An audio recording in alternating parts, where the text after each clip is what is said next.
ও বন্ধুরা, এটা কি দেখতে পাচ্ছেন? এইটার নাম হচ্ছে বাঁশ, যা বাংলাদেশের মানুষ একজন আরেকজনকে সচরাচর খুব দিয়ে থাকে। আর বাংলাদেশে প্রাকৃতিক ভাবে এই বাঁশ গাছটা খুব হয়েও থাকে, কারণ বাংলাদেশের মানুষ বাঁশ পছন্দ করে, ফ্রিতে দিয়ে থাকে। তাও এই একটা বাংলাদেশের একমাত্র একটা জিনিস যেটা বাংলাদেশের মানুষ একজন আরেকজনকে ফ্রিতে দেয়।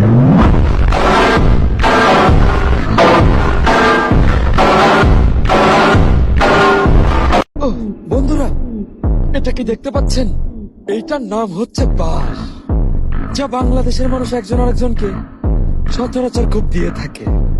আর বাংলাদেশে প্রাকৃতিক ভাবে এই বাঁশ গাছটা খুব হয়েও থাকে, কারণ বাংলাদেশের মানুষ বাঁশ পছন্দ করে, ফ্রিতে দিয়ে থাকে। তাও এই একটা বাংলাদেশের একমাত্র একটা জিনিস যেটা বাংলাদেশের মানুষ একজন আরেকজনকে ফ্রিতে দেয়।